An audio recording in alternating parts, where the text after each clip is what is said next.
বাংলাদেশে গণতন্ত্র মুক্তি পায় নাই। যেই সরকারটা হয়েছে এটা একটা অগণতান্ত্রিক সরকার। কারণ আপনি যদি গণতান্ত্রিক সরকার গঠন করতে হয় তার পূর্ব শর্ত হলো একটি ফেয়ার অ্যান্ড ক্রেডিবল ইলেকশন প্রয়োজন।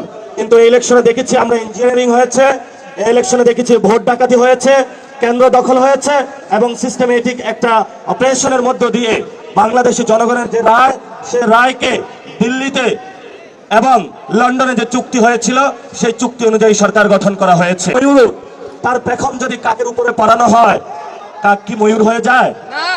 এই জন্য বলবো যে স্বৈরতান্ত্রিক যে ব্যবস্থা আমাদের সংবিধান রয়েছে, এই সংবিধানে যিনি প্রধানমন্ত্রী বর্তমানেও আছেন উনি স্বৈরতন্ত্রের পথে হাঁটছেন। এই জন্য আমরা ওনাকে বলবো বাংলাদেশের মানুষকে ঐক্যবদ্ধভাবে আমাদেরকে সংবিধান সংস্কার সভা যেটা আছে এটা বাস্তবায়ন করতে হবে।